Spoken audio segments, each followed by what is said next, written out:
누가복음 16장 19절부터 31절까지 제가 봉독해 드리겠습니다. 한 부자가 있어 자색 옷과 고운 베옷을 입고 날마다 호화롭게 즐기더라. 그런데 나사로라 이름하는 한 거지가 헌데 두성이로 그의 대문 앞에 벌어진 채 그 부자의 상에서 떨어지는 것으로 배불리려 하며 심지어 개들이 와서 그 헌데를 핥더라. 이에 그 거지가 죽어 천사들에게 받들려 아브라함의 품에 들어가고 부자도 죽어 장사되매 그가 음부에서 고통 중에 눈을 들어 멀리 아브라함과 그의 품에 있는 나사로를 보고 불러 이르되 아버지 아브라함이여 나를 긍휼히 여기사 나사로를 보내어 그 손가락 끝에 물을 찍어 내 혀를 서늘하게 하소서. 내가 이 불꽃 가운데서 괴로워하나이다. 아브라함이 이르되 예 너는 살았을 때 좋은 것을 받았고 나사로는 고난을 받았으니 이것을 기억하라. 이제 그는 여기서 위로를 받고 너는 괴로움을 받느니라. 그뿐 아니라 너희와 우리 사이에 큰 구렁텅이가 놓여 있어 여기서 너희에게 건너가고자 하되 갈 수 없고 거기서 우리에게 건너올 수도 없게 하였느니라. 이르되 그러면 아버지여 구하노니 나사로를 내 아버지 집에 보내소서. 내 형제 5이 있으니 그들에게 증언하게 하여 그들로 이 고통받는 곳에 오지 않게 하소서. 아브라함이 이르되 그들에게 모세와 선지자들이 있으니 그들에게 들을지니라. 이르되 그렇지 아니하니이다. 아버지 아브라함이여 만일 죽은 자에게서 그들에게 가는 자가 있으면 회개하리이다. 이르되 모세와 선지자들에게 듣지 아니하면 비록 죽은 자 가운데서 살아나는 자가 있을지라도 권함을 받지 아니하리라 하였다 하시니라. 아멘. 우리가 잘 아는 부자와 나사로의 이야기인데요. 이 이야기가 비유인지 또는 실제 있는 일인지 주님이 명확하게 말씀하지 않으세요. 다만 한 부자가 있었고 나사로라는 사람이 있었다 하고 말씀할 뿐입니다. 나사로는 하나님이 도우시는 자라는 뜻을 가진 단어인데요. 물론 그 이름이 그렇다고 해서 그 사람이 그렇다는 것은 아니지만 하지만 예수님의 이야기 속에 등장하는 이름이라는 측면에서 나사로는 하나님이 도우시는 자다. 그가 경건한 자다. 그렇게 추측해 볼 수 있죠. 아무튼 한 부자가 있어서 자색 옷과 고운 베옷을 입고 날마다 호화롭게 즐겼다 하고 말씀하는데요. 자색 옷은 당시 왕이나 귀족들이 입는 아주 고급 옷입니다. 고운 베옷도 마찬가지예요. 그 당시에 고운 베옷의 무게는 같은 무게 금보다도 더 비쌌다라고 그렇게 말할 정도로 아주 비싼 옷이에요.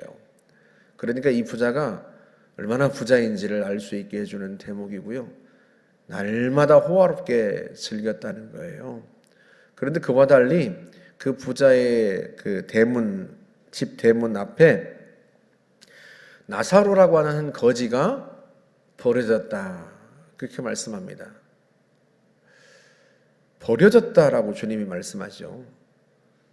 버려졌다는 것은 누군가 버렸다는 뜻 아니겠어요? 누가 버린 겁니까? 버린 사람이 누구이겠어요? 이야기 속에 등장하는 주인공 이외에 누가 있겠습니까?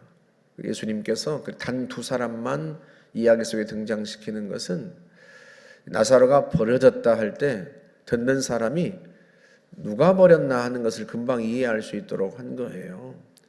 나사로가 고아도 아니고 부모에게 버려진 것도 아니란 말이죠. 그러니 나사로가 버려졌다는 것은 그 부자에게서 버려졌다 그런 의미인 거죠. 심지어 그 부자의 상에서 떨어지는 것으로 배불리려고 했다. 부자의 상에서 떨어지는 것, 그 음식 찌꺼기로 배부르려고 그 대문에서 그렇게 있었다는 거예요. 여러분, 그러니 이 부자가 한 번쯤은 이 나사로를 보았을 법한데 항상 그 부자의 상에서 떨어지는 것으로 배를 채우려고 그 대문 앞에 있었으니까요. 그럼에도 불구하고 이 부자는 나사로에게 어떤 자비도 베풀지 않았던 것으로 보입니다. 심지어 개들이 그 헌대를 할더라 하고 말씀하는데, 이게 어떤 의미인지는 정확하지는 않죠. 개들조차도 나사로를 불쌍히 여겼다 그런 의미인지, 개들조차도 나사로를 하찮게 보았다, 모욕했다 그런 의미인지 분명하진 않습니다만, 이렇게 해석하든 저렇게 해석하든 개들조차도 나사로를 얕봤다 이렇게 해석하면 그 부자가 나사로를 돌보지 않은 것이 더 두드러지는 것이고, 개들조차 나사로를 불쌍히 여겼다 그럴 정도면 역시 그것도 마찬가지로 그 부자의 악행이 더 두드러지게 되는 거죠. 그 정도로 이 부자가 조금의 자비도 나사로에게 베풀지 않았다 그런 의미입니다. 두 사람이 죽었는데요, 나사로는 아브라함의 품에 안기고 이 부자는 음부로 떨어집니다. 그 불꽃 가운데서 괴로워했다 하고 주님이 말씀하죠. 우리가 아는 지옥에 떨어진 거예요. 그래서 부자가 멀리 아브라함의 품에 있는 나사로를 보고 그 나사로를 보내서 손끝에 물을 찍어서 내 혀에 좀 찍어주게 하십시오. 내가 이 불꽃 가운데 고통당합니다. 그때 아브라함이 거절하죠. 우리가 거기서 갈 수도 없고 거기서 여기도 올 수 없다. 너는 세상에서 많은 것을 즐겼고 나사로는 여기서 위로를 받고 있다. 그렇게 말합니다. 그러니까 부자가 왜 지옥에 떨어졌는지 자세하게 설명하지 않아요. 나사로는 왜 천국에 갔는지 그것도 자세하게 설명하지 않습니다. 그런데 이 이야기 속에 등장하는 부자의 말 속에서 부자가 비로소 자기의 죄를 깨달았다는 것은 알 수 있어요. 왜냐하면 30절에 이야기하기를, 그러면 내 형제가 5이 있는데 그들에게 나사로를 보내주십시오. 죽은 자가 살아나는 것을 보면 그들이 무엇할 거다? 회개할 거다. 그러니까 이 부자는 지옥에 떨어지고 나서야 비로소 자기의 죄를 깨달았다 하는 거예요. 그 죄가 뭐겠어요? 예수님이 부자와 나사로 이야기를 지금 왜 하고 계시죠? 누가복음 16장에서 주님이 말씀하고 있는 주제가 뭐예요? 돈. 처음에는 청지기의 이야기를 하죠. 하나님이 우리에게 재물의 청지기로 세우셨습니다. 그런데 그 재물로 뭘 하라? 친구를 사귀라. 사람을 돌보라. 그 이야기를 합니다. 그래서 이 불의한 청지기가 가난한 자들, 자기 주인에게 빚진 자들을 다 불러다가 그 빚의 일부를 탕감해 주죠. 그 가난한 사람들을 돌보죠. 자기 돈도 아닌데, 자기 재물도 아닌데 그가 그렇게 합니다. 그런데 이상하게도 주인이 나중에 그걸 알고 그 종을 칭찬했다는 거예요. 그러니까 적어도 예수님의 이야기 속에 나오는 그 비유 속에 나오는 주인은 재물이 어떻게 쓰이기를 바란다? 가난한 사람들을 돕는 데 쓰이기를 바란다. 그런데 그렇게 쓰지 않고 엉뚱한 데 낭비하고 허비하는 청지기의 이야기를 예수님께서 하신 거예요. 그러면서 너희가 불의한 재물에도 충성하지 않으면 누가 참된 것을 너희에게 맡기겠느냐 하고 말씀하죠. 너희 것으로도 남의 것으로도 너희가 충성하지 않으면 누가 너희의 것을 맡기겠느냐. 남의 돈 가지고도 재물을 잘 쓰지 못하면 누가 그에게 재물을 맡기겠나? 우리는 재물의 청직이란 뜻이에요. 그 얘기를 듣고 바리새인들이 예수님의 이야기를 듣고 비웃습니다. 왜 비웃어요? 돈을 좋아하는 자들이라서. 이들이 사람들 앞에는 옳게 여김을 받으려고 하지만 하나님은 그 마음을 아신다. 얼마나 탐욕스러운지. 그럼 여기에 등장하는 예수님의 이야기, 부자와 나사로의 이야기에 등장하는 이 부자는 누구일 가능성이 커요? 누구를 염두에 두고 주님이 말씀하시는 거예요? 부자인 바리새인들. 예수님의 말씀을 비웃는, 재물의 청지기로 살아라 하고 말씀하는 예수님의 이야기를 듣고 비웃는, 돈을 좋아하는 탐욕스러운 부자인 바리새인들. 사람들에게는 옳게 보이는지 몰라도, 사람들에게는 의롭게 살아가는 것처럼 보일지 몰라도 하나님 그 마음을 아신다. 얼마나 그가 탐욕스러운지, 그가 뭘 섬기고 있는지, 하나님을 섬기고 있는지, 재물을 섬기고 있는지, 그걸 하나님은 아신다. 그럼 이 부자와 나사로 이야기 속에 등장하는 이 부자는 하나님을 섬기는 거예요? 재물을 섬기는 거예요? 재물을 섬기는 자예요. 그래서 자신이 재물의 청지기가 아니라 재물을 섬기는 자이기 때문에 자기 대문 앞에 버려진 나사로를 조금도 불쌍히 여기지 않습니다. 날마다 호화롭게 즐기면서 자기 상에서 떨어지는 이 가난한 자를 조금도 불쌍히 여기지 않고요, 조금도 돌보지 않아요. 시편 68편 5절에 보면 그의 처소에 계신 하나님은 고아의 아버지이시요 과부의 재판장이시라 하고 말씀합니다. 하나님은 어떤 분이시다? 고아의 아버지이시다. 고아를 돌보시는 분, 힘없는 과부를 돌보시는 분. 하나님을 왜 그렇게 표현했어요?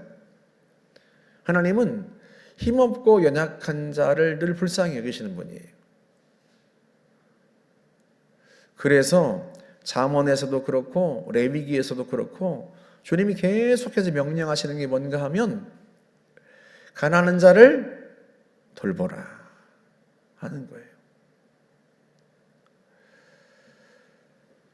한 바리새인이 율법학자가 예수님께 묻죠. 어느 계명이 가장 큽니까? 예수님을 시험하려고 묻는 거예요. 마태복음 22장에 나오죠. 그럴 때 예수님께서 뭐라고 말씀하세요?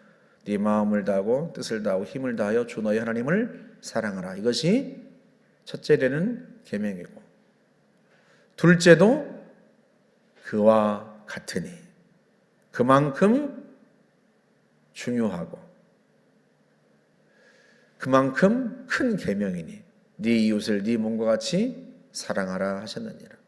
이게 레위기 19장에 나오는 말씀이거든요. 네 이웃을 네 몸과 같이 사랑하라. 하나님을 사랑한다는 것은 무엇과 뗄 수 없다? 이웃을 사랑하는 것과 뗄 수 없어요. 어떤 이웃을 사랑하겠습니까, 여러분? 우리의 도움이 필요 없는 부자들을 가리키겠어요? 그렇지 않죠. 우리의 도움이 필요한 가난한 사람들을 가리키는 것입니다. 하나님을 사랑하는 것과 사람을 사랑하는 것은 구분되지 않는다.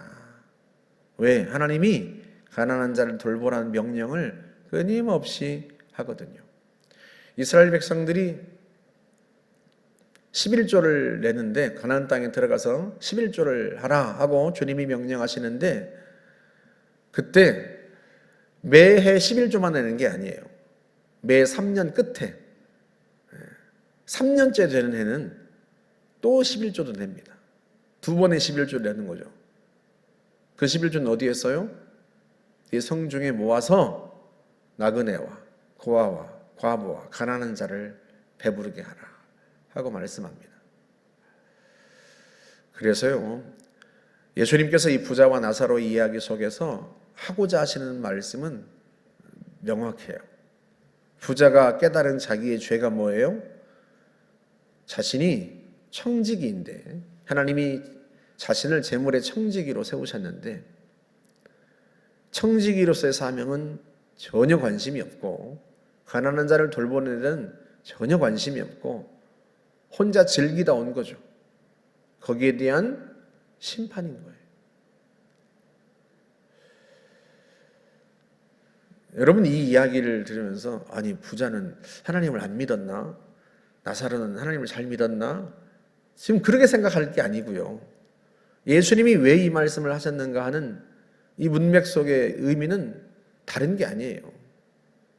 하나님이 재물을 맡겨주시는데 그 재물을 누구의 뜻대로 쓰라? 주인의 뜻대로 쓰라. 그거에 대해서 하나님이 어떻게 하시겠다?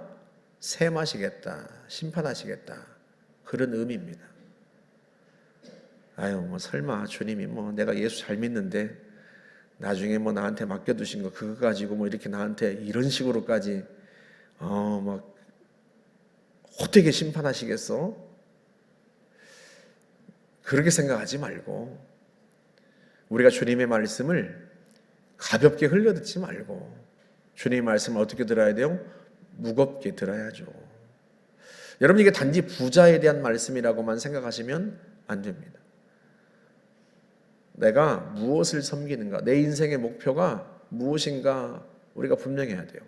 내 인생의 목표가 부자 되고 잘 먹고 잘 사는 것에 있는지 아니면 내 인생의 목표가 하나님을 섬기고 하나님의 뜻을 행하는 것인지 그게 분명해야 돼요. 거기에 대해서 하나님이 셈하신다 하는 거예요. 이 이야기 속에서 어떻게 천국에 가고 어떻게 지옥에 가는가 그 이야기를 주님이 말씀하고자 하시는 게 아니라 너희가 재물의 청지기로 세움 받았는데 주인의 명령대로 주인의 뜻대로 쓰라. 거기에 대해서 엄하게 셈하시겠다. 그걸 우리가 새겨 듣고 귀담아 들어야 합니다. 저와 여러분들이 청지기로서 그 사명을 잘 감당하고 사시기를 주님의 이름으로 축복합니다. 함께 기도하겠습니다. 좋으신 하나님 감사합니다.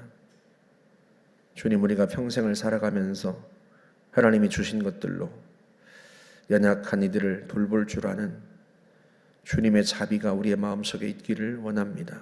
하나님 아버지, 하나님을 사랑하라 하는 것과 네 이웃을 사랑하라 하는 것이 가장 크고 첫째 되는 계명이요 같은 계명이라 말씀하여 주셨사온데 사람을 향한 주님의 자비와 긍휼의 마음이 하나님 우리에게도 충만할 수 있도록 도우시고 우리가 연약한 이들을 늘 돌볼 줄 아는 주님의 마음을 갖고 살게 하옵소서.